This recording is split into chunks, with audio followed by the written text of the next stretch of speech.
I did not mess up things, I think. I relaxed. We're not going to get the another week thing. No, Another that week. No. that's only for Rain because I'm a baby streamer. Yeah. She's Okay. allowed to make the mistakes We'll that give you do. we'll give her this first season. We'll wait for the next season. Then we start posting. Yeah. Ha! Sucks because this is gonna be the only one and only season.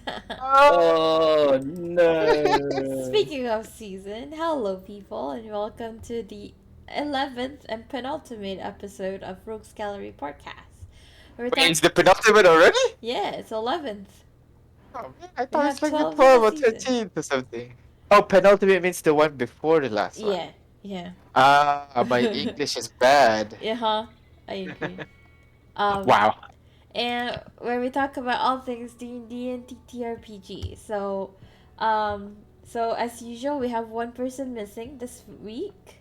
As usual. As usual. And Yep. as usual, when that person is missing, Farid comes in and fill in for him. So, Hello guys, I'm back at it again. yeah. So, as usual, each of us hold a section of the show from news, stories, homebrews, and on top of a bunch of other things. So yeah, let's get into it. Cool. Take it away. Alright, hello everyone, welcome back to some news. First of all, Spelljammer is finally out. Spelljammer, which is a setting that existed in previous edition, they are now finally releasing it for the for the D&D 5e. Not this one. It's the other one, the EN World one. The main one. Um, You can do it. this one. Yeah. All right. There you go. So basically, they are. It's almost like launching of a new system essentially, as they are selling off this kind of like bundle where you get the DM screen. You get 3 books immediately. The books is the Astral Adventurer's Guide, which is a source book, the Boo's Astral Menagerie, a bestiary, and then Light of Zarxis. No, I think it's Zarixis, which is an adventure. So you get all of it all in one, which is so nice. I mean, look at the art. I really like the art actually, and I like Luigi. that the space hamster is now the official mascot for this book. It's so cute. But look at it. And the Can beholder, yeah, is the beholder the bartender? the proprietor, so actually the owner. Yeah, so the owner Uh, of the happy beholder. So, like, and when he beholder says- smiling is not the thing that I would like. Yeah. And when he says stay longer, he could actually make you stay longer. So Oh my god. Hey, You stay know- longer, Paralyze. I honestly, the beholder does look like a character you'd see in like a space tavern and like greets you. If it was like nice, if you had no concept of this giant eyeball looking person that is I- a monster.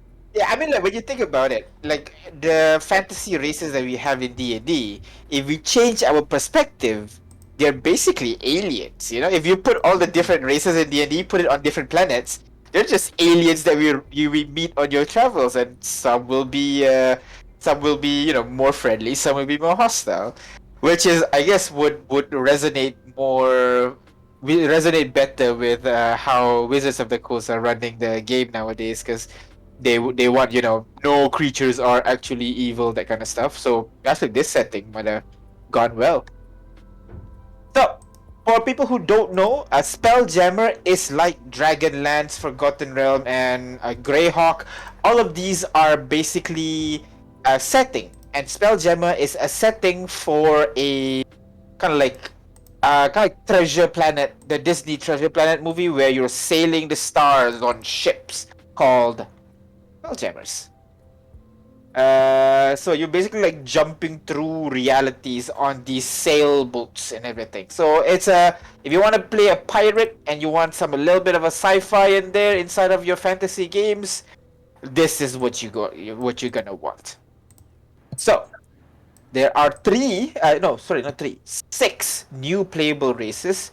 Of course, we gotta have the space elves. Ooh. Ooh. Yeah, we got the autonomes, which is robot short warforge, I guess. That's basically it. Now, GIF, GIF. This guy is GIF. like a big debate. It's a GIF. No, it's a GIF. Yeah, you know.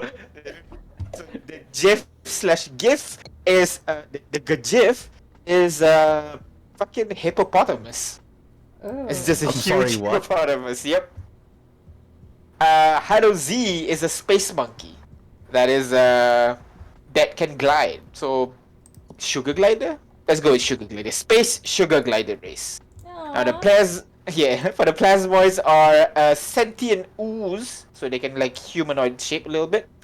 And then there's also the Thrycreen. Now, if you know the Thrycreen, that's the insect race with 4 hands and can also change their skin color based on their surrounding.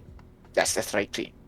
So yeah, that's the race that you guys have. I'm not sure what else they include in there. So the Astro Adventure Guide contains 2 new spells. Oh, only 2 new spells? Only Right. 2?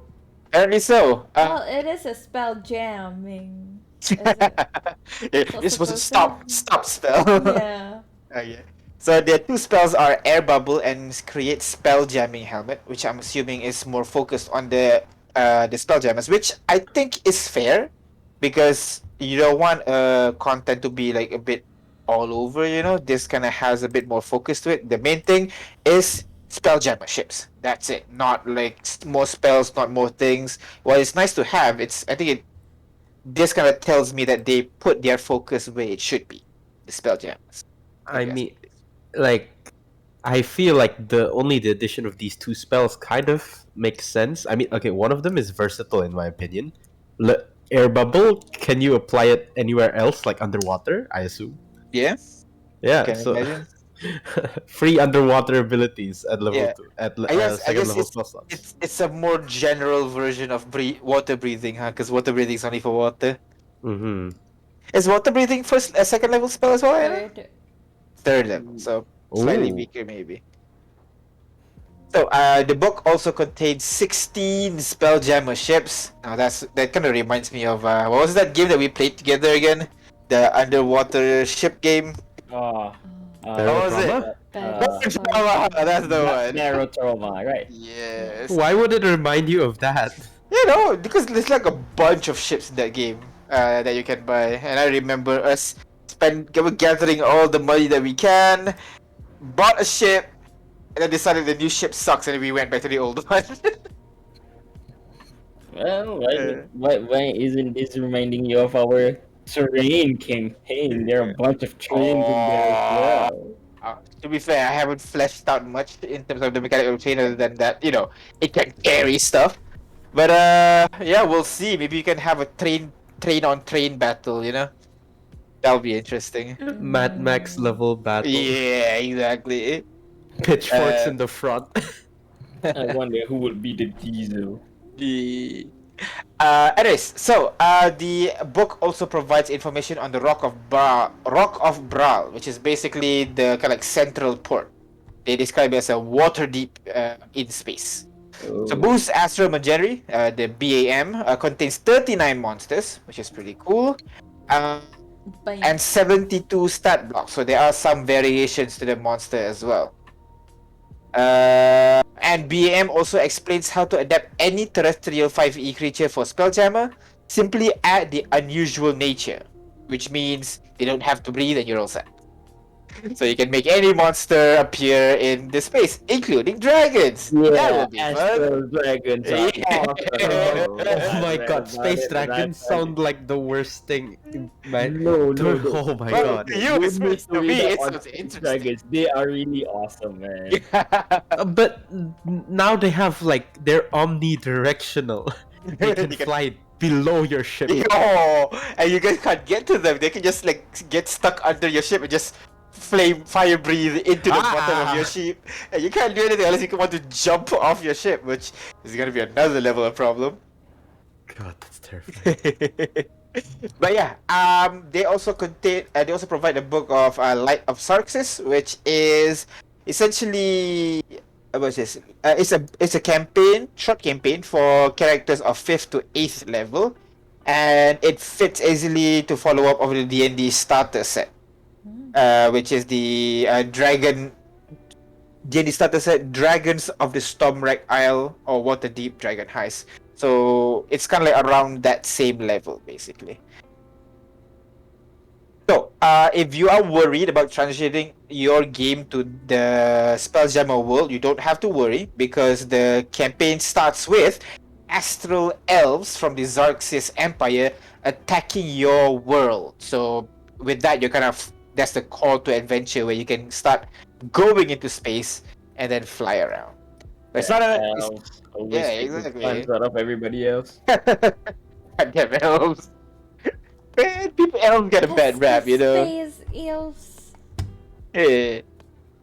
Yeah, it is designed for players to meet people, build alliances, but it's not a sandbox. There is a definite order to go through it, so it is a story campaign, not like a Western March and everything. So, let's see. So they've made some changes to the Spelljammer, switching from Crystal Sphere to Wild Space Realms, separated by an Astral Sea, and getting rid of Phlogiston. I have no idea what that is, but the person attuned to the helm can transfer attunement to a willing creature on touch. So remember the one that you have the helmet to control the Spelljammer, so you can just transfer the helmet to someone with touch. You don't need to but apparently back then you have to do long rituals or something like that, so it's less cumbersome as a lot of stuff in D&D. They try to make everything as streamlined as possible. About Phlogiston, if I recall correctly, between the universes, I mean the crystal spheres, right? Yeah, There are this sea of Phlogiston. They are basically these are the things that prevent people from traveling from one universe to another I in the see. It's kind of original. like antimatter kind of thing. It's like blocking the space. Yeah, it's really dangerous to traverse through. That's why you need these spell jammers to navigate through that area. Well, there you go. Yeah. All right. So, this guy kind of gives some his own review. But what do you guys think of this whole thing? At the moment, so far, I think it's just an awesome thing to try. I like the aesthetic. I like because I always like fusing sci-fi with fantasy, because that's what I'm doing. Also, it's in general a pretty cool idea, to be honest. In my opinion, I really like spacey stuff. Space, the final frontier.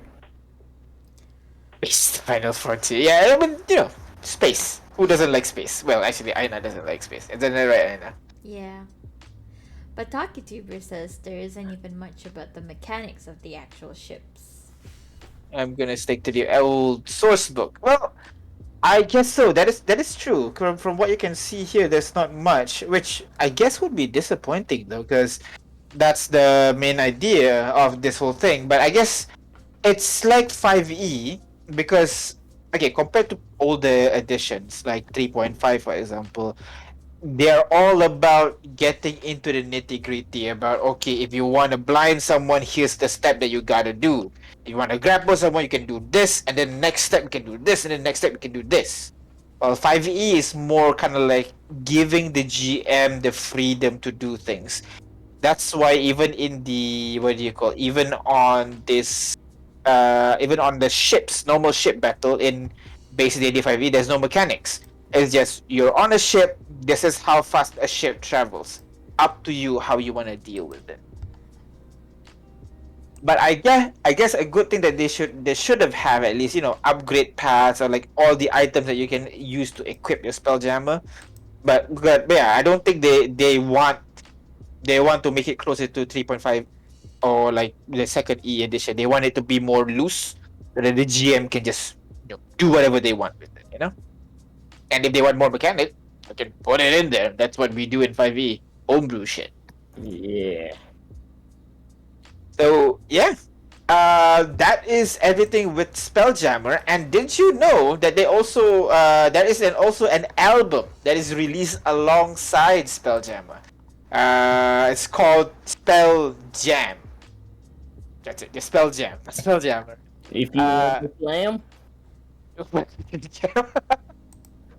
Well, this actual album contains 19 songs. I think like they're available on Spotify. I'm not sure if it's on YouTube, officially that is, but I did listen to some of it, and it is, how do I describe? The first song is has that very typical kind of space Mass Effecty kind of song, just spacey kind of vibe. And then the second one is just like a metal song for some reason. So it's very out there, if you ask me. So if you are interested, go ahead. Can we use It this in our games? Can we stream it? I assume I not. doubt it. Yeah. These are all copyrighted stuff. So Okay. yeah. HockeyTuber asks, does it come with a loaf of bread? Wait, what? Why loaf of bread? I have Oh, no that's idea. because jam. No, it does not come with a loaf of bread. Thank you, Tuber. No, it's just you don't even get anything. You just get the song. It's digital. It's 2022. Keep up. wait, Alright. it's 2022 and we can't even download a loaf of bread. Oh my god, that would be the dream, Like you're hungry one day and just I feel like I want some McDonald's. Just Google McDonald's, enter, pay, and just prints out the food in front of you. Don't even have to get out of your seat. I'm pretty sure there is ASMR of bread breaking. I'm not joking. I'm pretty sure there is. It's a random bread breaking while you're eating bread and listening to some jams. That way you don't have to spread some jam on your bread. Just listen to the song and eat bread. Fine. So maybe an NFT of a picture of of a bread loaf. We don't talk about NFT here. No, we don't talk about NFTs. Anyways, just to go through some next news quicks. Wizards is partnering with with R.R. Donnelley. R.R. Donnelley is a marketing firm, and they are partnering with them so that they can market their what they call the Wizards. I think it's a Wizards game platform or something like that. It's basically how shops can kind of like collaborate directly with Wizards of the Coast and host tournaments or host events, and then they can be help and Wizards can help promote those events. And this time they're partnering with R.R. Donnelley so that they can help even more to promote their event. So that's always nice. Thank you, Wizards, for supporting the small people. And finally, TalkieTuber says NFT is not for talking. Got it. that is true. All right. All right, and finally, finally, D&D 5e is changing, guys. Apparently, they're planning to release D&D 5.5 of sorts in the year 2024. So they don't have any other detail than that, but given seeing like what we've seen so far, what do you think will happen to our 5e? Honestly, I don't know. For me, To me, I'm imagining they're gonna keep Tasha's racial thing, and like keep all races kind of samey, which I think everybody knows about this at this point. I'm not really a fan. And then I think feat trees is gonna be a thing as well because recently they've been releasing more and more loaded feats. Most probably that's gonna be more common in that as well, and maybe even since they are releasing more and more feats might be an actually kind of like a part of the game now, not just an optional system. Like free feats. Oh. Honestly, I haven't played any other edition of D&D, so I don't even know the differences between 3.5 and 5e. So it would be quite something to see a 5.5e. Yeah, that's fair. For some new people who've only got in because 5e is the most popular. It's true. Yeah, so yeah, that seems to be kind of like the changes to it. Some people are excited, others, like me, are not.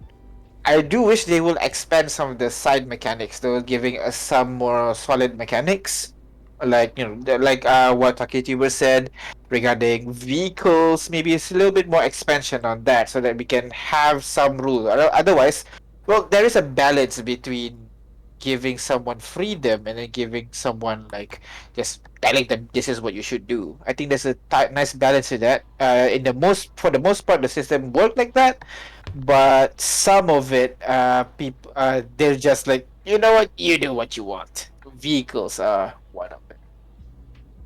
But yeah, we shall see what happens with that.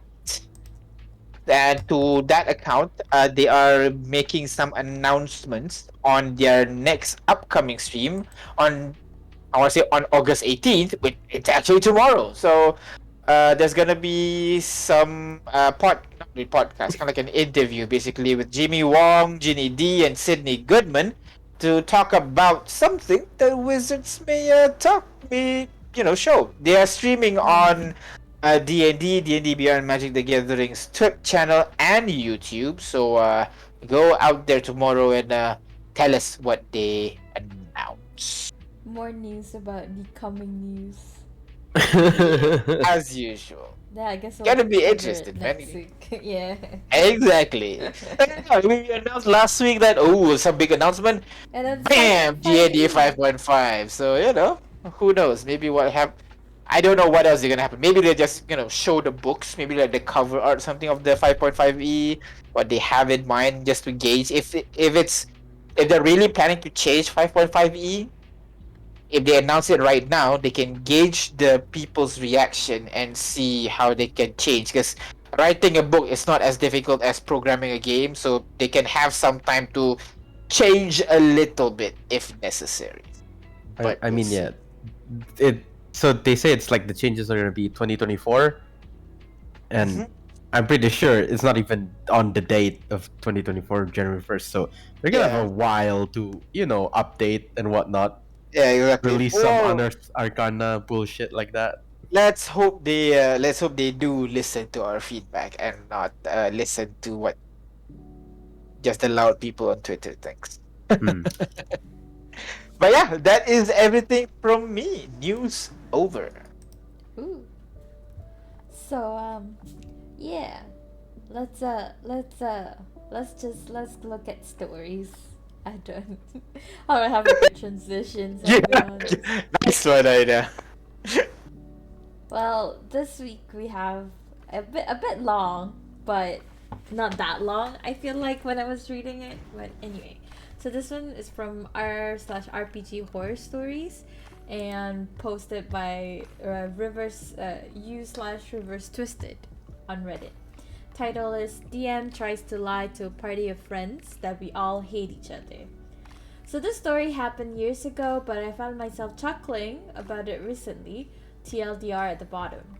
So this story revolves around a real spineless DM I will name Coward. It started out with me and Coward as players in a short-lived campaign, and after it fizzled out, he invited me to a D&D game, and I brought a couple of players that have been playing in games I ran as a DM for a few years before this, and I will name them Varen, Blizzard, and Blair. So things started out pretty decent, and we were having fun in a heavily homebrewed campaign, but issues started to form around how obsessive Coward was with being in control.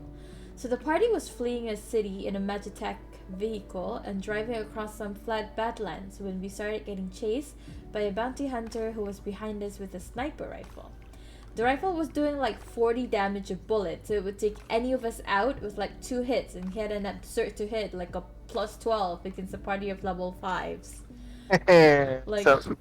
Yeah, but we are level 15s. That is true, though. That is true. You get plus 12 at level 15. To be fair, you guys are at level 15, and then you're fighting against someone with plus 21. So I guess balances out. Question mark. I don't know. At level 5, you only get at best plus 5 to hit. So I guess I don't know, but the damage is a lot, 40 per bullet, and I assume there's like multiple bullet per turn. So Yeah. this is when I have the idea to cast Wind Wall behind us to deflect bullets to give us a moment of reprieve, which is smart. But Coward says that doesn't work, and the bounty hunter fires through the wall. So I argue that the spell literally states that arrows, bolts, and other ordinary projectiles launched at targets behind the wall are deflected upward and automatically miss. And Coward says that bullets aren't affected since they're a bit rarer, so they're beyond ordinary. Verondon joins in, saying that the exceptions that the spell is revolve around giant boulders and siege engines, not bullets. So Coward then argues that they're going so fast that the wind wall wouldn't affect them, which I and Blair argue that doesn't really matter since the spell doesn't have an exception for speed, just size. So Coward then yells that he's the DM and that what he says goes. We all shut up and play the rest of the session, which involves essentially a mandatory you're all defeated and brought back in shackles. That I and Varen complained that it was super railroady, and Coward said it needed to happen for progression, since they weren't supposed to escape the city in the first place. My God. Come Railroad. on, GM, you Oh, can do it's the it. railroad. You could have done like a cool, badass kind of like Yeah. Borderlands type situation. Mad Yeah, Max, sorry. in my opinion, the GM can do. The GM can, the GM can, railroad something, but not this obvious. I mean, if the player has a solution to your threat, you make another threat so that Yeah, yeah, agreed, the agreed, player has to agreed. react to it. You don't have to say, "Oh, I'm the GM, so you have to listen to me." Yeah, I mean, like, that's just bad. Maybe just I don't use a think so. sniper rifle. Oh, the bullet deflected up. The next attack is a rocket launcher. Something bigger. You know? Oh! this time it's a dexterity saving throw and you Yeah. can't miss. I mean, yeah, because the villain is reacting to the player's action, and the players That's are true. reacting to the villain's action, right? Make it I like- organic. Yeah. I like even the shittiest explanation they could have done is it's a magical arrow, some shit, a magical bullet, something like that. It did say only ordinary projectile, you know. Yeah. Yeah. Yeah. So like Because the that's arrow the still cuts worst through, right? explanation, but that kind of still acceptable, you know, because But- they are supposed to be powerful characters. It was awful. Because wind wall was cool. Like, what else would you use a wind wall for? Yeah, that's the point of Windwall. Yep. Anyway, so the session ends and I have a bad taste in my mouth, and then a few days later, I get a message from Coward saying that he was dropping 2 players, possibly 3, because his life is speeding back up and reducing the player count makes the game and stories easier to follow and manage. Interestingly, the 2 he was dropping were me and Baron, the 2 people who did the most arguing against him in the previous session. So a few months pass and I get invited into a game that Blair and Blizzard are in that is also ran by Coward. I was just happy to play with my friends again, so I said on the fact that I had issues with Coward as a DM. So a few sessions pass and things are mostly going pretty well. Admittedly, we didn't get a ton done because we were having a lot of fun role-playing and chatting with each other and generally having fun. After like 4 total sessions, I get booted from the game and Coward sends me a message saying essentially that I was a problem player that was bulldozing other people, enticing tangents and cutting people off. He specifically mentioned that Blizzard and Blair have aired to him significant issues. He has the gall to claim that Blair actually went to him crying, saying that me not letting her talk drove her to tears. So What? this was bullshit for several reasons, since I was hardly the only person chatting and getting distracted. Also, and this isn't a dig at Blair, she tended to have a habit of spacing out, getting distracted and cutting people off with jokes. But none of that really bothered any of us since we were having fun. But I guess in Coward's eyes we were having fun wrong. So after being booted from the campaign, I get a message from Blair asking why I had to leave and asked if everything was okay. Apparently, Coward had told the rest of the party that had stepped out of the game due to family issues and didn't seem to realize that as friends we talked to each other outside of game. I told her the real reason had been removed from the game and she was surprised. None of what Coward said was true. She was never brought to tears or ever felt bulldozed. Blizzard was brought into the group chat and he said the same thing. Coward had made it all up since he simply just disliked me. I messaged Coward about all this, and he says something like, "We could talk about it later tonight if you have any questions." I admit I didn't handle the situation well last time. Oh, motherfucker, backpedaling asshole. But okay, it took 4 days of me messaging him saying I'm ready to talk for him to finally join a voice call with me. I opened the voice call with, "Why did you lie to me and the other players?" And he immediately leaves the call and sends me a message saying, "I'm only willing to talk if you're not gonna come in looking for a fight." I tried to send him a message saying that I'm not looking for a fight, just asking up front why he was lying to us. But I just got the response that I couldn't send a message to him. The OP got He did. blocked. He got the Yeah, block. Oh, yeah. motherfucker. So TLDR, Coward DM boots me from a game initially because I argue against a stupid ruling, and then after being invited to his next game by my friends, he boots me again and tries to lie saying my friends hate me, forgetting that we talk to each other. Edit, forgot to add this part, like a year later I was playing in a game DM by my friend named Blizzard, and Coward wanted to join. Blizzard messaged me saying that Coward was willing to put all wounds aside. I responded saying that the old wounds was him being a cowardly asshat who tried to lie to the entire party, so I wasn't interested in playing with him. He ended up not joining. Edit 2. Okay, since a couple had commented this, my friends didn't keep playing with Coward. After we all found out he was lying to us, we dropped him. When he tried to join Blizzard's game, it was because he heard through the grapevine about the game and tried to weasel his way in. I had more beef with Coward than Blizzard did, so he was open to Coward being there but knew I wasn't, so he didn't join. Yeah. Well, that's just. I guess the name Coward is kind of apt, huh? Coward. He just avoids talking and Conflict. yeah, he just avoids conflict in general. That's gonna happen, man. It's just how you deal with it, you know. Yeah. I think it's because sometimes some people think that being the GM, they are the masters of everything, but they forgot that GMs are actually players as well. They are part of the game as much as any player. Exactly. They are the rules arbiter. Yes, like if there's a break, what do you call a tie or something, they can break the tie.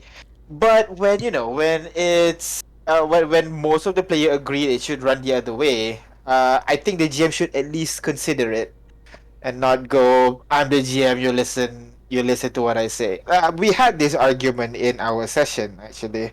Like for example, the fate point regarding not being able to disrupt Nat 20s and Nat 1. And then we said, okay, I said we want to stop it from disrupting Nat 1 as well. I think Aina, you disagreed, right? Yeah. Yeah, and then we decided, you know what, let's just put it to a vote. And then it was a majority people wanted the what do you call? I think it was a tie of people who Yeah. wanted the Nat 1 and Nat 20. So I decided because I prefer the it not affecting Nat 1, so I took that as well. So yeah. I think it's a nice thing to at least put it to the table to discussion. Be open to change, and if you made a bad ruling, be open to pull it back in the future. You know what, guys? Maybe what I ruling, maybe it's not a good one. Let's just change it for future events. So it'll just talk. Just talk. Yeah. I mean, not everybody can talk, conflict's a bit hard. I So- guess. And I guess stuff like this you gotta figure out how to talk properly, because OP starting the voice call with "Why did you lie to me?" and the other players is obviously gonna you know. I guess. I can understand his frustration, but yes, he Yeah. could have started it He could have done better. it better. If he really Yeah. wanted a conversation, I feel if OP really wanted a conversation, OP could have done it a bit better. But that's the only gripe I feel like I have with this with OP. But other than that, fair. Now, in my opinion, I mean, I would have done what OP did. I mean, because reading through that, I'm not sure if Coward ever apologized for him lying. I don't No, I think don't so. think No, so. no. Yeah, so if I were OP, I would be a bit confrontational as well. I Yeah. mean, No, I someone just like to to No, I be, right? understand. Yeah. I totally understand where OP comes from. It's just like I guess that bit is more about maturity and making sure that you have a conversation. Uh but yeah. Yeah, like his action is understandable, but he definitely could have handled it better. Yeah, basically. Basically. Basically. Like, not to I- say he's wrong or anything. Like, there's a different way to handle it if you really want the conversation to happen. Mhm. I think that aside, I think there was possibly a way the player could have also handled it better earlier. Because Okay. if it again, the DM is the ruling or rule arbiter, right? If Mhm. he does say and he insists on like the bullet doesn't wind wall doesn't work on the bullet.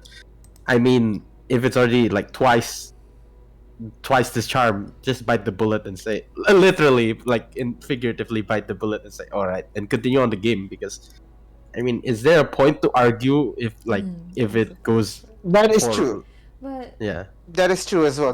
I mean, like, again, like we don't want to interrupt the games or something. This is one of the things where the argument could have went longer, and usually I would a GM would say, okay, for now we'll do this, but later on we'll Google it or we'll search for it, the actual ruling.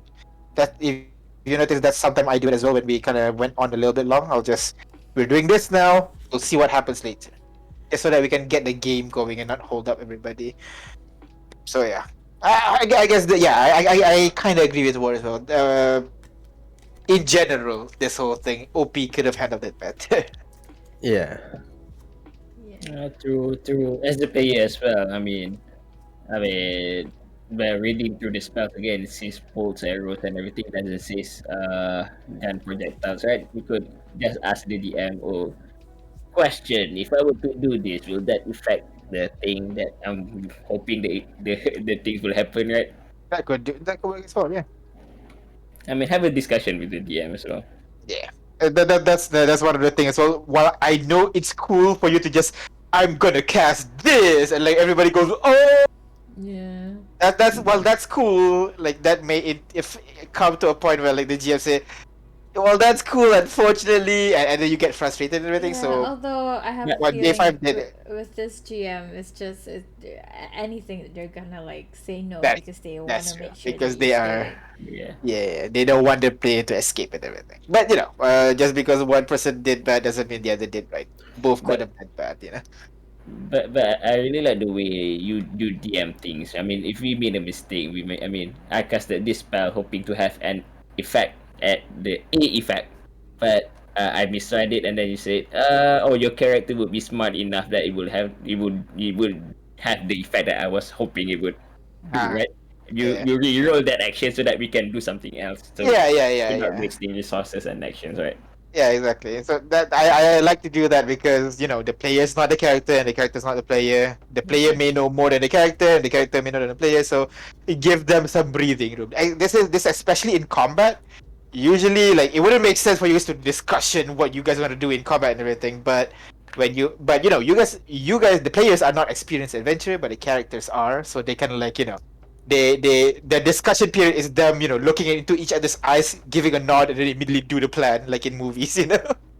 Telepathic Yeah. communication. I mean, they have adventured with each other Yeah, long yeah. enough, right? So they know what everybody's gonna do. Yeah. But yeah, Yeah, that's a long one.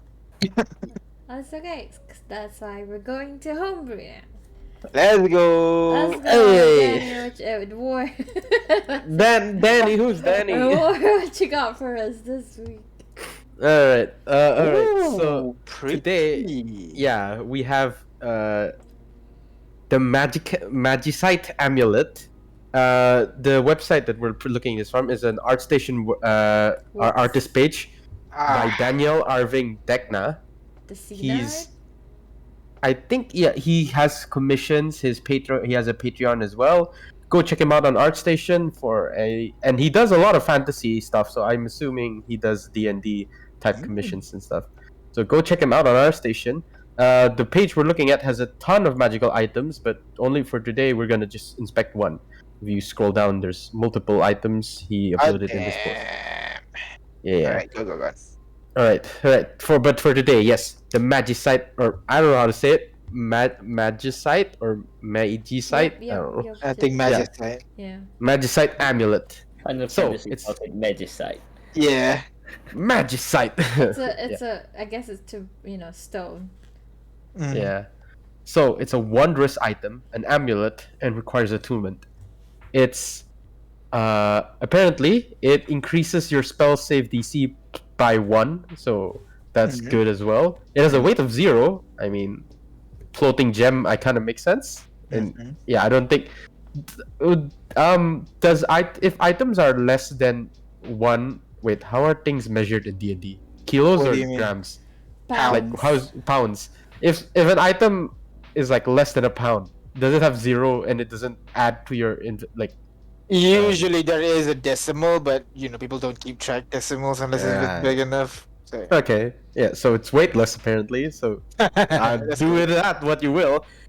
So this item's description is it's a amulet of pure magicite. So maybe that's the element in the middle, passed down to along a line of archmagi. While attuned to the amulet, as a bonus action, the wearer may spend existing spell slots to allocate them to a higher level spell slot. Example: the wearer can spend a first level slot, a second level slot, and a third level slot to recover one level 6 spell slot. Oh. The amount of spell slots spent may exceed the higher spell level. This effect can only be done a number of times per long rest equal to the wearer's proficiency. So it's basically just balancing around the spell slots you have, kind of thing. Mhm. Yeah, that's why I dubbed the spellcaster's best friend, because honestly, this might be OP in some situations. That's true. It's possible. Yeah, depending, because you cannot downcast this though. You cannot take a 6 level slot to get a second or Okay. Yeah, you can break down the slot. Like, I mean, okay, and consider if you are in a campaign that use spell points, this is basically nothing because you can do this for free anyway. Yeah, exactly. That's for spell points, which again, not a part of the base D&D game and everything. This is basically what spell point does. It allows you to cast higher level spells more times. Because this way you can because a first, second, and third level spell slot cannot cast a 6 level spell regardless whatever you want. But a 6 level spell slot can cast a first level spell. Spell points. So, are you talking? I need like a medium because I don't know what points are. Are those like action points in Divinity? No, you, No. you kind of change spell slots to spell points. Let me. You can Okay. Google Yes, it. yes, So, like, please, what- Educate the newbie. Sorry. It is not a homebrew. It is a optional Variant, system, yeah. a variant system, variant Mhm. rule in D&D, where instead of Ah. using spell slots, you use spell points, essentially mana points, and I different see. spell consumes different amount of mana. Ah. So that way, instead of limited by you can only cast what do you call the 9th level spell once, you can spend any number of your spell points to cast the 9th level spell multiple times, but you'll be out of spell points very quickly. Or you can save your spell points and use it to cast low level spells only. That way you'll get a lot more, not a lot more lower level spell points, but then it won't be as powerful, but you can cast it many more times. So you can cast Fireball more than 7 times, is what I'm hearing. Basically, Yes, if you that have is. the Yeah. spell slot, because third Yeah, and then level, all of them at third level. You can just keep Yeah. firing third level, third you level, can third fire. level. I Like, see, it I only see. have 5. So let's say you're at level 5 and you have 27. You can do 3. Wait, no, 5. Five fireballs. fireball. I Yeah, see. but that's all you can do. Wow, You can't that's do a anything lot. else, Yeah. At level It is a 5? two. Yeah, but you gotta remember. Then you won't be able to cast the lower level spells on the higher level. Basically, Right. if you want to be focused that. This is a cool system, but at the moment I don't allow it in my campaign because spell points are objectively better than spell slots, and I don't want that. If spell point have some weaknesses compared to They spell slot, do, then I'll though. allow the player to what? At level 16, well, higher levels, but because it basically caps, it doesn't make as much of a difference as level 16 or level 20. I remember reading it a bit about it, and like because at level 16 they kind of cap it. I just don't remember what we kind of gotta read again. I don't remember if there's 16 any to capping 20. because it's essentially spell slot casting. It's not capping. but There is a limit to how many spells you can kind of get or something like that. Compared to well, if you have a spell slot. I gotta read that from quickly. what I can see, regardless, it's basically you have the flexibility to cast all of in high level or on all in low level, while in normal spell slot system it is limited to you can cast a certain amount for certain level. Both are cool systems, but the spell point definitely better than the spell slot, so I don't allow both to exist at once. Basically, at this point, if someone can create an alternative spell casting system that is fair to the spell slot point, I'll give it. But I think I like the spell slot system because it is unique, and it kind of has some level of strategizing as well about when you use your spells, not just Nova it at the first turn and you're done. Basically, Wait, you're using Hmm. that. I'm really. Well, Wait, I feel like let's spell focus on the magic points. side first. yeah. Let's go back to the magic side. We were talking about spell slot so Yeah. far. Yeah. Anyway, Magicite, I feel like I don't know if the rarity is this. It feels more like because you can our arcane grimoire at uncommon can give this and a +1 to spell attacks as well. You gotta remember with this, you can already cast multiple higher level spells at once. Especially in road encounters, that means you can Nova things much faster. Deadly encounters will be very trivial for you, basically, with this particular item. But you're still using the same, like I mean, the same.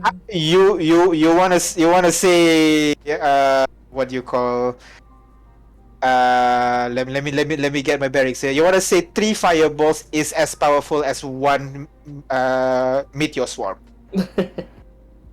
So that's kind of like the logic here right now. Like, if you can sacrifice 3 fireball to cast 1 meteor swarm, would you do that? I would do it in a heartbeat. Yeah. So being able to, because like the scale of the spells is not linear. It's the higher the spells, the crazier it gets they're exponentially. I feel. exponential. Yeah. So being able to convert it to high level, to me, it's like really powerful. But hey, I might be wrong. That's just my opinion. So I can agree this item being very rare, or maybe even legendary, because it's like a unique thing where you're bending spell slots and stuff. Yeah. Yeah, Basic, I mean, but and it I doesn't say that like you need to have that spell slot, right? Like, let's say I'm at level 7 and I have or 8 and I have 3 level 3 spell slots. I can already do Meteor Swarm. No, you cannot. You do that. don't. You still don't know the spell. No. Yeah, What that's one true. one yeah, is you that. need to level up The to other one learn is that the spell. wording or- is recover. You need That to is have true. that. You need to have that Recover. spell. That is Okay. true. That is a good wording there. I Yeah, like it that. doesn't say gain. It says recover. That is true. That is true. Hmm. But Like damn. But one thing that I'm a bit confused about this thing is that you can use this effect close to your the wearer's proficiency bonus. I mean, Yeah. usually proficiency bonus is tied to feats or traits that comes with the character and class, and items have different counters to it, right? Like That is charges. So it's a bit weird for an item to have this wording lah. That is true. And it's amazing as well because I can give Ignis the item after Ignis Nova her spell slot, give it to Artyom, Artyom Nova's her spell slot, then give it to J5 and J5 Nova's her spell It's a slot. tune. but it requires It's a tune. it's 1 hour. Yeah, I mean we can do it on a short rest, you know. Yeah. So and the thing recovers after a long rest technically. So you can actually like one combat Ignis turn to Nova, next combat J5 go Nova now, and so on and so on. Yeah. And the fact is bonus action makes it even powerful as well, lah, because you don't have to waste 1 turn to recover. Yeah, you stuff, don't lah. have to. Yeah, bonus action is Hmm. powerful. Yeah, I really like the item. It's really balanced. Like the fucking art is so beautiful. Look at that crystal. Yep. Good render. Pretty. The fractation is beautiful. I mean, it's basically the crystal, right? Not the amulet itself. Basically, Yeah, the amulet is the hold it casing. on your hand. Right? Yeah. It's pretty. You can have the crystal floating on top of your head, so you can roleplay as a sim character. Oh my god. There is something like that. It's called Uh, Ion Stone of Knowledge or something. yeah, you Yeah. understood, yeah. Yeah, I understood. Yeah. It just rotates above your head. Yeah. Yeah. Alright. That's it for homebrew review. Yeah, I Anything guess else? that's it. Okay. I mean, yeah, you can go check out again. There's tons of iMagic items only on this post, but yeah, that's enough to fulfill like I don't know a full venturing party filled with like different magic items. So go check it out on Yeah, Daniel's that's pretty page. cool. Hey, I only need the hammer of Daniel. thunderbolt. So in I a feel way, like all you these did items make that. this. Anyway, let's continue with the last section. The section that was supposed to be crits, but he's not here, so we have Farid with the Yo. glory story. Hello everyone. Yeah. Today's glory story is from Reddit.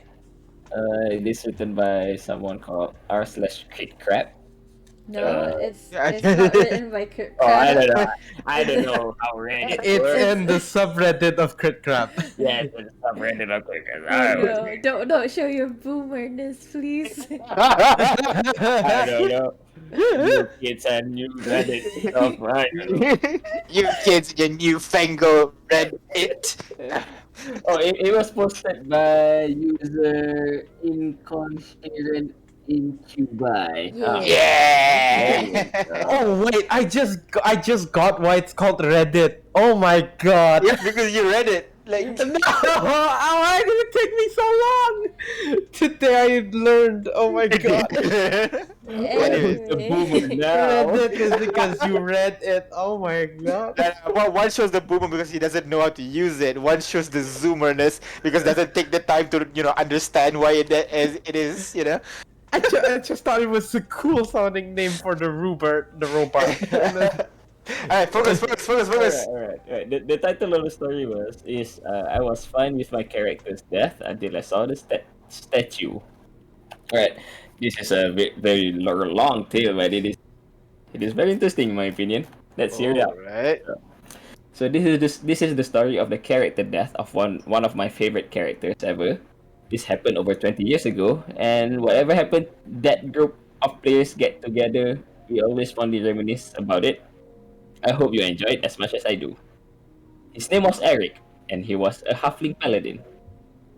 A little backstory first. Eric wasn't exactly your usual paladin. He had grown up happy but poor on the streets of the big city in a large happy family. One day, Eric is kicked in the head by a horse, and when he woke up, he is firmly convinced that he has been called to be a paladin and fight for his goddess, Yondala. So, piecing together some hand-me-down armor and repurposing a battered human longsword into a halfling greatsword, he set off into the world to do good. I like this already. right. I like his character already, right? Yeah. Right. Now, not many folks took a 3-foot tall paladin seriously. Most of the knightly order straight up laugh off his request to join, and even his goddess was a bit bemused by him. He was often seen as a bit of a joke, but he didn't really care. All he wanted to do was to do good, and he did so wherever and whenever he could. Eventually, he gained himself a mighty steed, a war dog called Fluffy, who was considerably smarter than him. Right? That is Aw. weird. Okay. Okay. I guess intelligence is dumb stat, I guess. Yeah, I think intelligence dumb stack, and then the mighty steed, maybe he got it from summoned steed, right? Which gives the dog a sick. Yeah, it gives like intelligence and can speak, yeah. Yeah. So a weathered short bow and an enchanted lance to valiantly charge his foes with. Oh. The more I'm reading, the more I'm Oh no, liking you this know what character too happens, much. right? Wait, why does this remind me of that like French animated cartoon or something? I don't know. It's Sorry. European. Go on. Alright, everything else he's ever got, he gave away to the poor and the needy. His only other magical possession was the ring of acid resistance that he kept only because the wizard of the party had made it for him as a gift. Aw, So he did. Oh, So he gave all of his possessions away, except for the things that he needed to survive. a Oh sweet guy. no. Our party consisted of Eric and Fluffy, our dwarven cleric Flynn, Melody and Elven wizard, and Ugg, our troll barbarian. After many adventures together, the party arrived at a little elven community plagued by an elder blue dragon that had settled into some sea caves nearby. The party agreed to help these elves to fight off this beast, and the party began making plans to ambush it as it left its lair with assistance from the villagers in the form of a couple of ballista crews and a dozen elven archers. Yeah. So this is where the story gets heavy.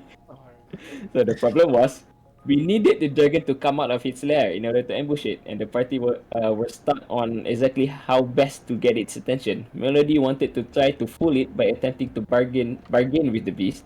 Flynn wanted to pile up firewood and try to smoke it out, and Ugg wanted to smash it. It's Oh, just Ugg's smash. go-to answer to I mean, barbarian. Of course. Barbarian smash. Every barbarian's answer is smash. Okay, getting a little bored of the party's bickering, brave Eric wandered off towards the cave, and as the rest of the party continued to argue, he snuck up to the cave's entrance and loudly screamed a challenge to the darkness. Come out and fight, you great overworld lizard! Your mother was a newt and your father was the most pox-ridden hellhound in the abyss. Come out, I'll say, and get your ass kicked by someone much smaller than you. Oh my god. Oh no. The players all went off. The DM was laughing as he asked for an intimidation roll. I wrote high enough, and the DM smiled evilly and proceeded to describe the low growing rumble as something huge moved in the cave.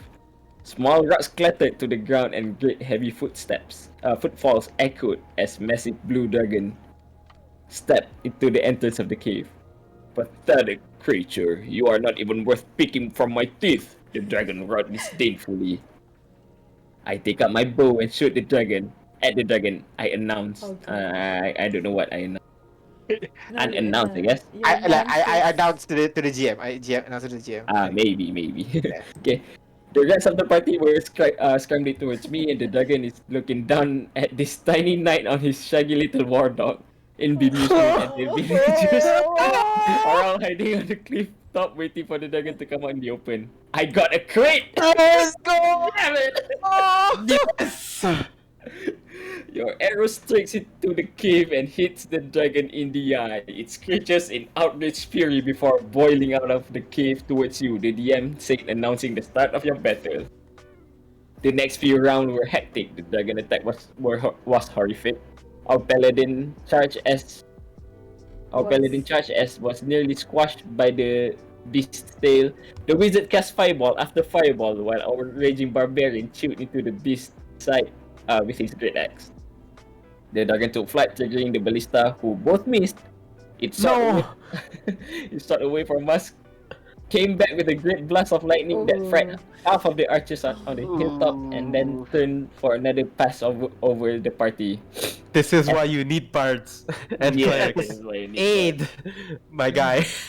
As the beast lined us up for its next attack, Eric rode up to Ark the Barbarian and shouted, Fancy a game of darts?" Oh god. Now, No. the Paladin and Barbarian had a trick they had pulled off a few times before.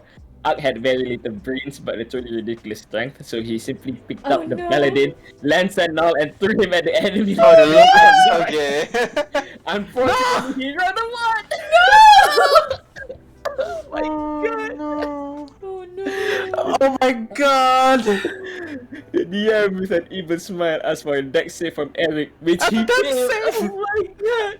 The party expected the paladin to come crashing to the ground, but instead he announced, the dragon opens its maw and bites at the oncoming no. missile. The paladin lands and all sails down at the dragon gullet as it swallows convulsively. Oh my god, he was eaten by the dragon! Yeah. This was bad. The dragon's stomach was a hellish acid bath, and the paladin eaten, and the rest of the party already bettered.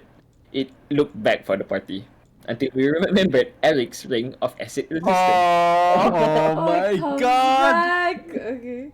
Back then, resistance just gave a static amount of damage limitation each turn, so he was still being slowly digested, but he wasn't out of the fight yet.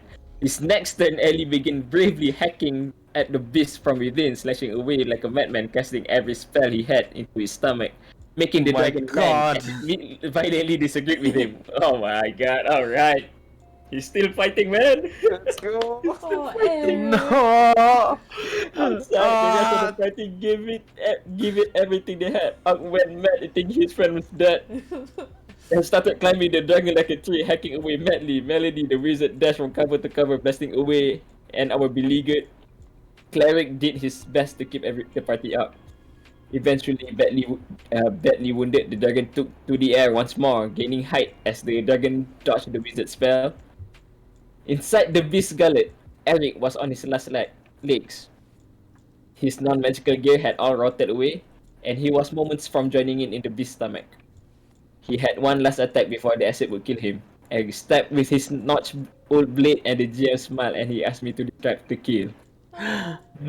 So as the beast climbed into the sky, it clutched its chest as the valiant paladin sword finally struck its black heart, and the paladin and dragon fell together into the waiting embrace of the ocean and vanished beneath the waves.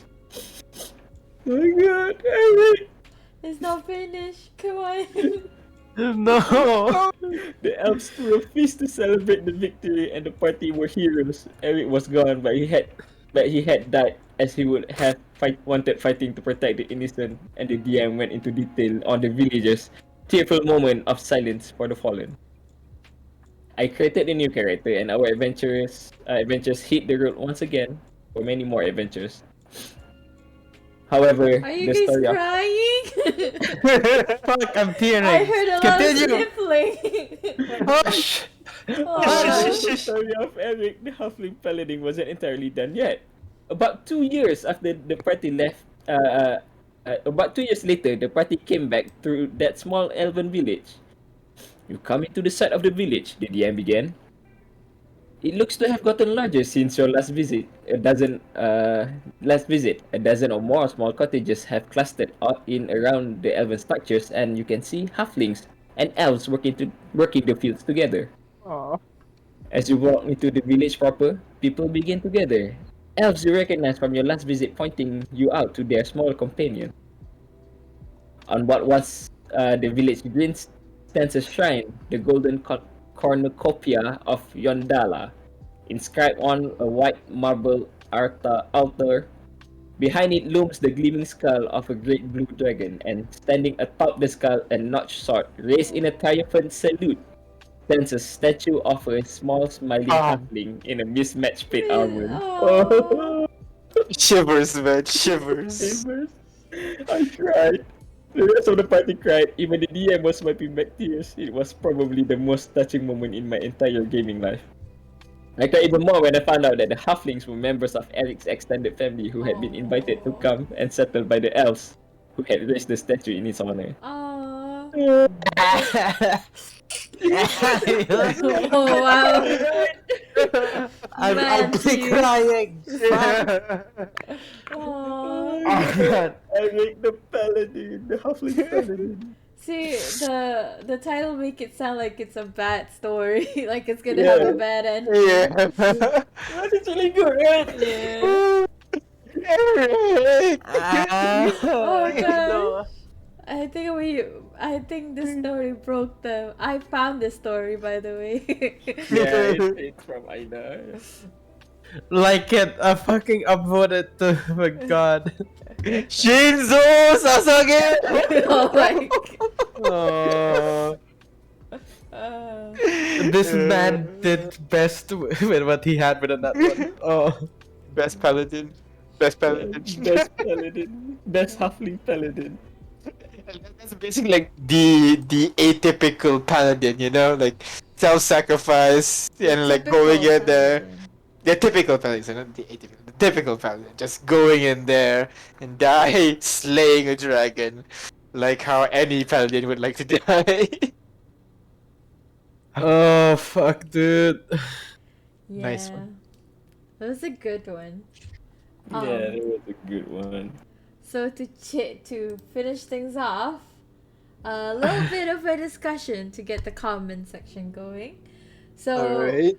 This is in r/D&D next by user Alliance Nowhere, asking, should the plot be changed to match character background or character background be changed to match the game setting?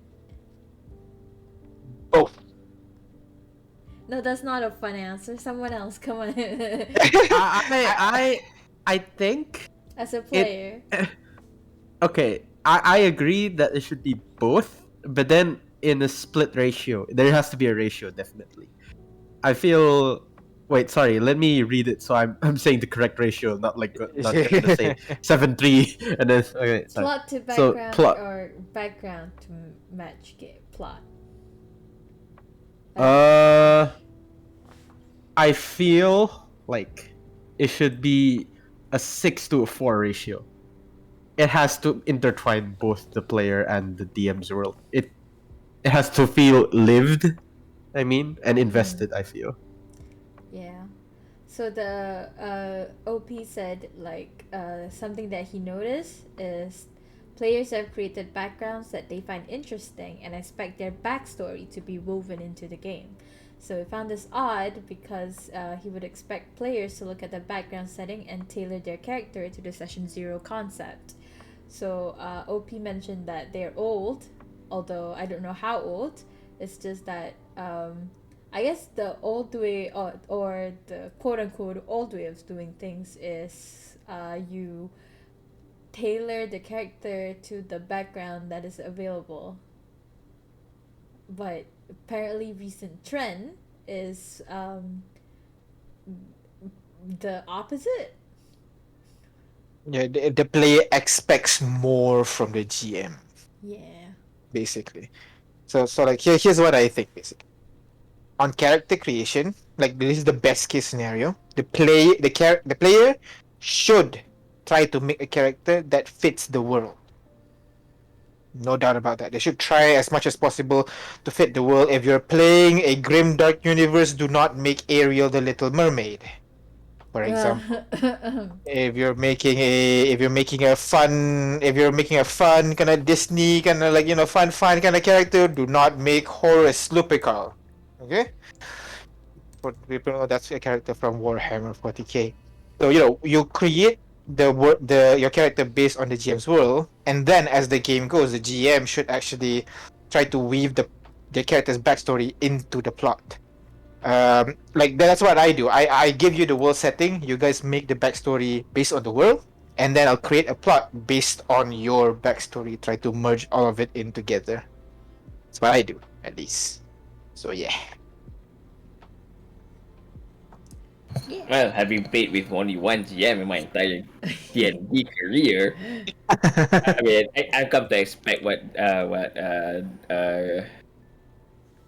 Or What? What?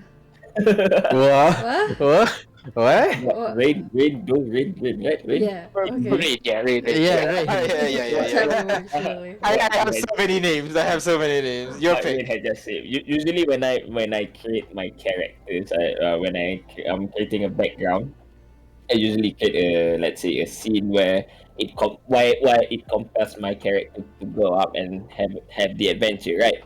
Mm. But I always kept a mystery part of it where I'm not even feeling that part because that is something that my character don't know that I'm leaving up to the GM to pick it up and make a plot out of it.